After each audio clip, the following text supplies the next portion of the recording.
Selamat malam, Shalom, damai sejahtera bagi umat Tuhan di mana saja Anda berada. Puji syukur kepada Tuhan karena oleh kasih karunia-Nya kita dapat kembali lagi mendengarkan firman Tuhan. Untuk mengakhiri hari ini dengan merenungkan firman-Nya. Kiranya melalui renungan malam ini, hati kita dikuatkan, iman kita diteguhkan, dan kita semakin dekat kepada Tuhan. Mari berdoa. Bapa yang di surga, kami bersyukur atas kasih dan penyertaan-Mu sepanjang hari ini. Pada malam ini kami datang ke hadapan-Mu untuk mendengarkan firman-Mu. Bukalah hati dan pikiran kami agar kami dapat menerima setiap kebenaran yang Engkau sampaikan.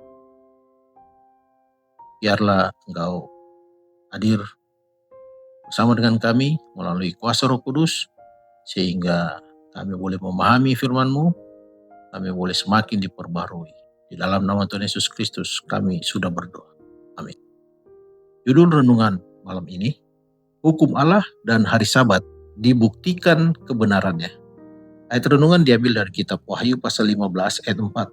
Firman Tuhan berkata, "Siapakah yang tidak takut, ya Tuhan, dan yang tidak memuliakan nama-Mu, sebab Engkau saja yang kudus." Sementara kata-kata dorongan kudus ini naik kepada Allah, maka awan-awan pun menyisi dan langit yang berbintang pun kelihatan. Tak terkatakan kemuliaannya yang sangat berbeda dengan langit hitam ganas di sebelah menyebelahnya. Kemudian kota surgawi itu terpancar dari pintu-pintu gerbang yang terbuka sedikit. Kemudian tampak di langit suatu tangan yang memegang dua loh batu yang digabung bersama. Nabi itu berkata, "Langit memberitahukan keadilannya, sebab Allah sendirilah hakim." Mazmur 50 ayat 6. Hukum yang kudus itu, kebenaran Allah yang diumumkan dari Gunung Sinai, di tengah-tengah guntur dan nyala api, sebagai penuntun hidup, sekarang dinyatakan kepada manusia sebagai ukuran untuk penghakiman. Tangan itu membuka loh-loh batu itu, dan di sana tampaklah perintah-perintah 10 hukum itu yang dituliskan, seolah-olah dengan pena api. Kata-katanya begitu jelas, sehingga semua orang bisa membacanya. Ingatan pun dibangkitkan. Kegelapan, ketakayulan dan bidat dihapuskan dari setiap pikiran. Dan sabda Allah yang 10 yang singkat, mendalam dan berkuasa itu ditujukan kepada segenap penduduk dunia ini. Tidak mungkin menggambarkan ketakutan dan keputusasaan mereka yang telah menginjak-injak tuntutan hukum Allah yang kudus. Tuhan memberikan kepada mereka hukumnya agar mereka dapat membandingkan tabiat mereka dengan hukum itu dan mengetahui kekuatan-kekuatan mereka, sementara masih ada kesempatan untuk bertobat dan mengadakan pembaruan. Tetapi agar mereka memperoleh perkenan dunia ini, mereka mengesampingkan ajaran-ajaran hukum itu dan mengajar orang-orang lain untuk melanggarnya. Mereka memaksa umat Allah untuk menajiskan sabatnya. Sekarang mereka dipersalahkan oleh hukum yang mereka hinakan. Jelas sekali mereka lihat bahwa mereka tidak punya dalih. Mereka memilih siapa yang akan mereka layani dan sembah. Maka kamu akan melihat kembali perbedaan antara orang benar dan orang fasik, antara orang beribadah kepada Allah dan orang yang tidak beribadah kepadanya. Maleakhi 3 ayat 18.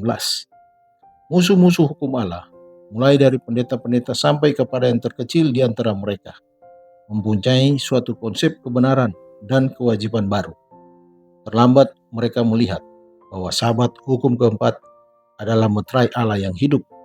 Terlambat mereka melihat sifat yang sebenarnya dari sabat mereka yang palsu dan dasar yang rapuh di mana mereka membangun.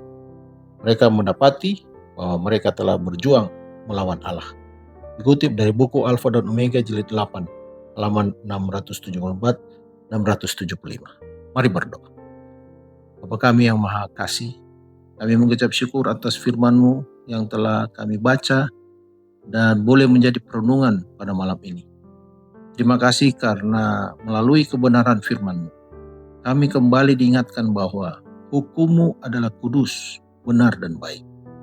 Teguhkanlah hati kami agar senantiasa hidup dalam ketaatan kepadamu, serta memelihara hari Sabat sebagai hari yang telah Engkau kuduskan, sehingga melalui kehidupan kami, nama Tuhan semakin dimuliakan. Ya Tuhan, kami juga berdoa bagi saudara-saudara kami yang sedang sakit dan yang sementara menjalani masa pemulihan. Jamalah mereka dengan kasih dan kuasa-Mu, berikan kekuatan, kesembuhan sesuai dengan kehendak-Mu, penghiburan dan pengharapan yang baru setiap hari. Kiranya Engkau juga menguatkan keluarga yang mendampingi mereka. Kami menyerahkan setiap keluarga ke dalam tangan-Mu. Penuhilah rumah tangga kami dengan kasih, damai, sejahtera, dan kesetiaan, serta persatuan. Mampukan kami untuk saling mengasihi, saling mengampuni, dan bertumbuh bersama dalam iman kepada Kristus. Saat kami akan beristirahat malam ini, kami memohon perlindungan-Mu, berikan kepada kami tidur yang tenang dan nyenyak. Pulihkan kekuatan tubuh, pikiran, dan jiwa kami, serta lindungilah kami dari segala bahaya sepanjang malam. Jika Engkau berkenan membangunkan kami esok hari, kiranya kami boleh memulai hari yang baru dengan hati yang penuh syukur dan semangat untuk hidup seturut kehendak-Mu. Terima kasih Tuhan, karena Engkau senantiasa setia memelihara anak-anak-Mu. Di dalam nama Tuhan Yesus Kristus, kami sudah berdoa dan bersyukur. Amin. Selamat beristirahat, Tuhan Yesus memberkati.